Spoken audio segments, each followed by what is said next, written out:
It's been 4 years since players ventured out with Kratos on his Nordic-inspired adventure. Now, the Norse saga is coming to an end. Does God of War Ragnarok deliver a satisfying conclusion to this journey and bring us into Valhalla? Let us go home. Or does it end up in the dark world of Niflheim? Are you ready? Find out in our review.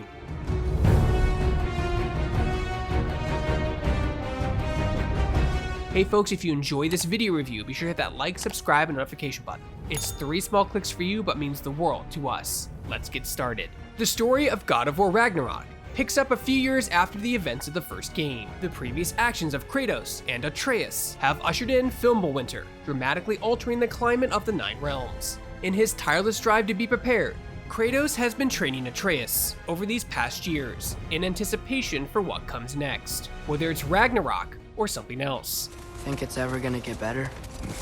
Someday. But the worst is still ahead of us. Through this time, Atreus has grown from a child into a young man, with his sights set on finding answers. After a brief encounter and a proposition, Kratos, Atreus, and Mimir set off on the next adventure as the prophecy of Ragnarok looms overhead. Told through its iconic seamless transitions, the tale of God of War Ragnarok manages to be both grand and awe-inspiring, but also genuine and personal. It's touching to watch Kratos continue to try and guide Atreus along the path he thinks is right, all while Atreus wrestles with the pursuit of independence that every teenager seeks.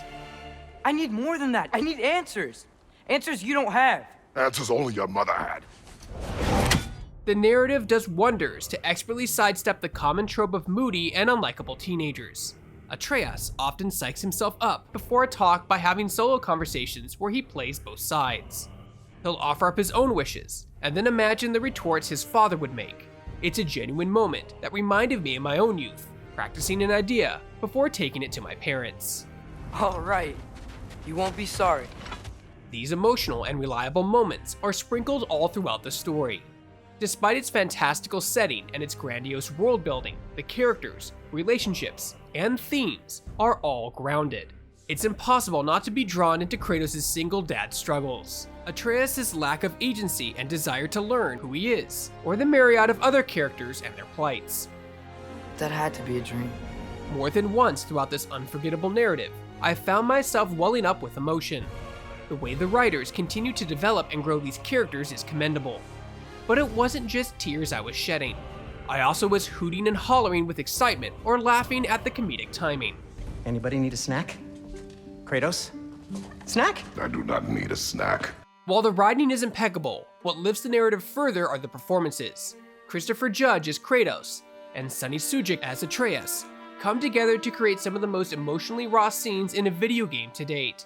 I would stare, misty-eyed, watching characters' expressions, feeling the weight of the scene and all the emotional undertones being delivered by the actors. To put it plainly, the whole story of God of War Ragnarok feels like an epic. It feels like one of the mighty tales that the characters talk about. It's mythological, grand, and world-changing, but it's also incredibly personal and genuine, and an absolute masterclass in storytelling. But enough of that for now.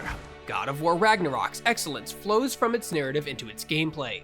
While the combat remains similar to the first, it's been expanded with additional options and mechanics for Kratos and Atreus. It's just different enough to feel refreshing without drifting too far from what was on offer in the first. In fact, it feels like a refinement. For example, Kratos can still impale his foes with the Blade of Chaos to either pull them to him or send a fiery blast down the chain.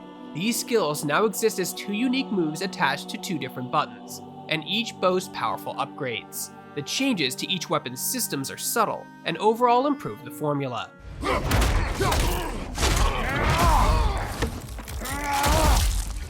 Beyond the moves, players will find new runic attacks to use, additional relics, Ragnarok's form of the talisman, as well as retooling of the enchantment system. Armor comes with unique effects and set bonuses, allowing players to really lean into a certain playstyle.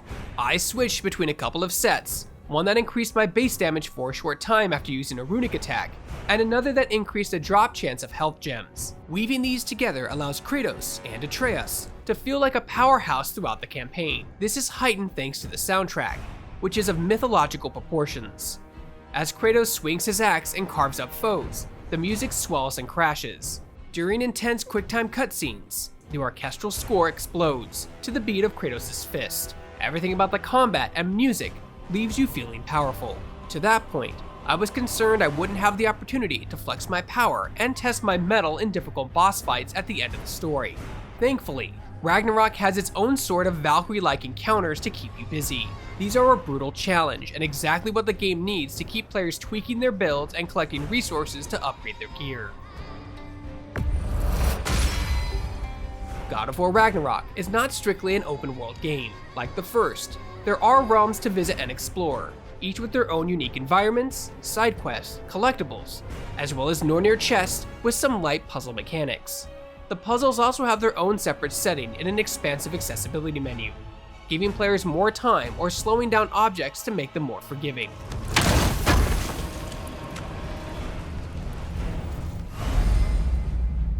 Players will be running, climbing, or using the Blades of Chaos on set points to swing between ledges while exploring the realms.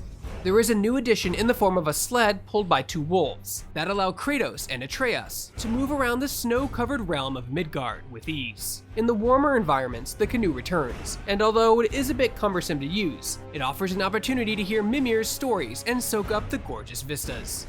You can't forget Mimir, the first giant. Odin carved him up to form the realms from his body, and let the torrent of his blood nearly drown every giant alive. Part of the joy of exploring these realms is who you get to explore them with. Without revealing too much, while Kratos, Atreus, and Mimir are the core trio, there are opportunities to fight alongside other characters in God of War Ragnarok. While their input to the combat is similar to one another, it affords the player a chance to learn more about these characters and see how they all interact outside of cutscenes. Again, it's a small change from the first game, but one that highlights the attention to detail Santa Monica Studio brings to the table, knowing just what to add to make an already stellar experience an exceptional one.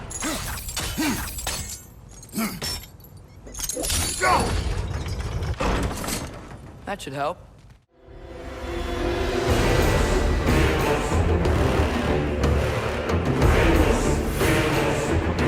Santa Monica Studios has captured lightning in a bottle for the second time. God of War Ragnarok left me speechless. It's such a beautiful game both visually and narratively. The team has somehow managed to take what made the original such a wonder and expand upon it, delivering to players a masterpiece, an experience that sits atop the God of War pantheon. Hey folks, if you enjoyed this video review, make sure to hit that like, subscribe, notification button.